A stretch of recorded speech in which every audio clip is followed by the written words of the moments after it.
greatest ancestors. I'm here to pay honor to one of our greatest inventions, one of our greatest ancestors. I'm here to pay honor to one of our greatest inventors, one of our greatest ancestors. Here lies an ancestor by the name of Elijah McCoy. Here lies an ancestor by the name of Elijah McCoy.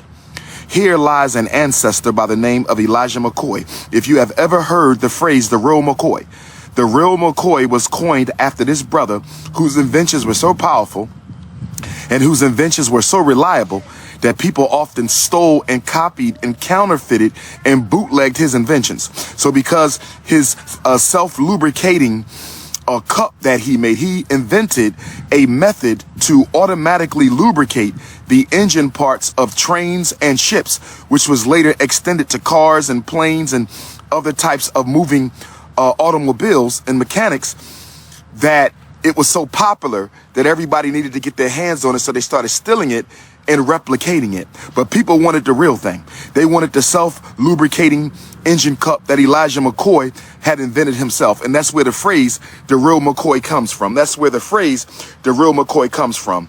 Now, Elijah McCoy's parents ran away from slavery on the Underground Railroad.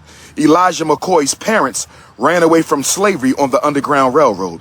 Elijah McCoy's parents ran away from slavery on the Underground Railroad, 𝚂𝚗𝙸𝙺𝚁𝙸𝙱𝚎 3 times. And they ran away from slavery in Kentucky.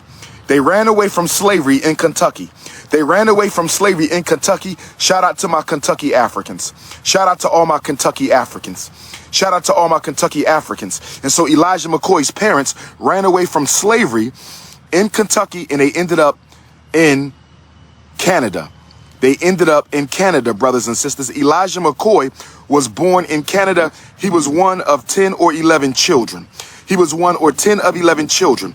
His parents returned to the United States. They returned to the United States, and Elijah McCoy was naturalized, and he became a U.S. citizen at the age of 15. Now check this out.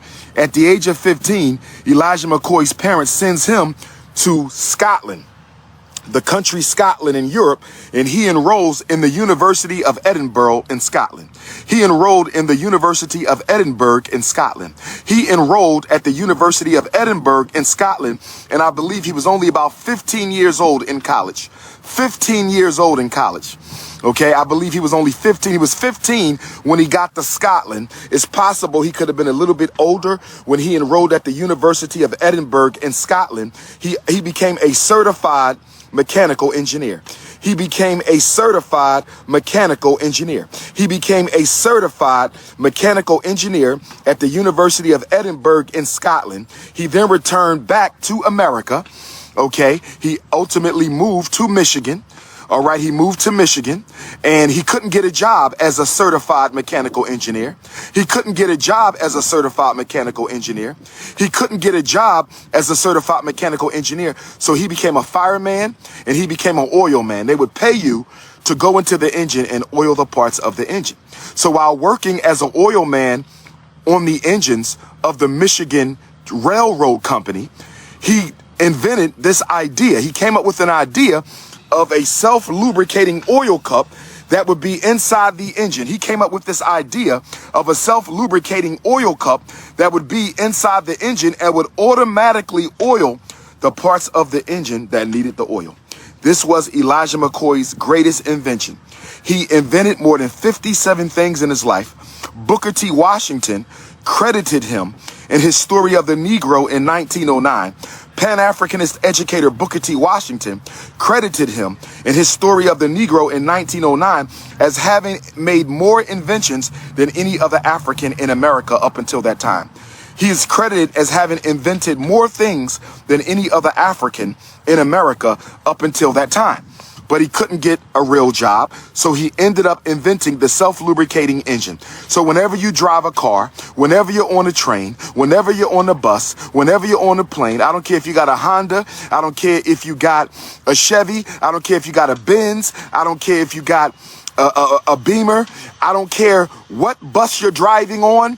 The only reason why that car, that bus, that plane, that train doesn't have to stop and re-oil every hour or every 15 minutes is because of this black man. He transformed transportation. I said Elijah McCoy transformed transportation. I said Elijah McCoy transformed transportation, brothers and sisters.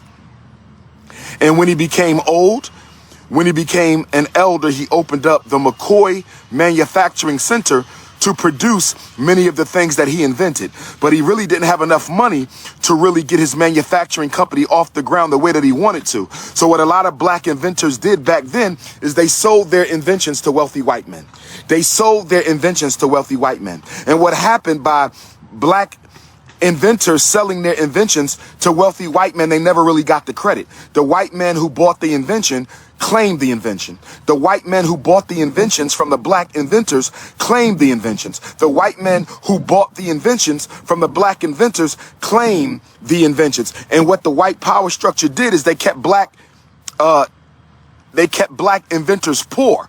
They kept black inventors from being able to access capital because they never wanted the black inventors to become millionaires and billionaires. They never wanted the black inventors to become millionaires and billionaires, so they deliberately denied them loans and they deliberately kept them poor so they would have to sell their patents or sell their inventions to the rich white men. Now, unfortunately, Elijah McCoy's wife, Mama McCoy, may she rest in paradise. Elijah McCoy's wife died in a car accident in 1923.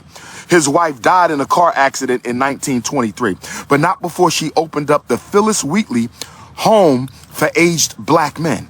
That's right, Elijah McCoy's wife opened up a home for elderly black men. I believe it was 1898. She opened up the home for elderly black men because, you know, there was no old folks home for black people back then. There were no elderly homes for black people back then. So when we got old and we could no longer work and we couldn't afford to take care of ourselves, they would just put us out on the street. See, the original homeless person of America was the black man and woman. I said the original homeless population of America was the black man and woman, because in slavery, when you could no longer work for the slave master, they turned you out on the streets to die. And after slavery, when you could no longer work for yourself to pay your bills and keep a roof over your head, they would turn us out to the streets and die. And Elijah McCoy died on the anniversary of Gabriel Prosser's slave rebellion, on the anniversary of the execution of Gabriel Prosser, who organized the Great Slave Rebellion of Richmond, Virginia. Gabriel Prosser was executed October the 10th. Elijah McCoy died October the 10th. Gabriel Prosser was executed October the 10th. Elijah McCoy died October the 10th of 1929, a few months after the Most Honorable Marcus Messiah Garvey held his great convention in Jamaica after being deported from America. Garvey's convention was in August of 29, and Elijah McCoy passed away in October of 29. Brothers and sisters, let us remember the ancestors. This is why we need the Frederick Douglass Marcus Garvey Academy. This is why we need the Frederick Douglass Marcus Garvey Academy. This is why we need the Frederick Douglass Marcus Garvey Academy. Remember the ancestors. I want to give a shout out to the parents of our brother 𝚂𝚄𝙱𝚂𝙲𝚁. I spoke at his memorial celebration for the community yesterday. Our brother accidentally overdosed on opioids. We got to protect our youth. We got to organize our youth. We got to save our youth. We don't want no young people taking opioids. We don't want no young people taking opioids. We don't want no young people taking opioids. We don't want no young people smoking synthetic marijuana. We don't want no young people smoking synthetic marijuana. We don't want no young people smoking synthetic marijuana. Brothers and sisters, we got to organize. Brothers and sisters, we got to unite. Brothers and sisters, we got to fight, and we got to come together for the liberation of African people. I said we got to come together for the liberation of African people. I said we got to come together for the liberation of African people. I had to come pay respects to the great ancestor before I go to the airport. I had to come pay respects to the great ancestor before I go to the airport. I had to come pay respects to the great ancestor before I go to the airport, brothers and sisters. What's going on here?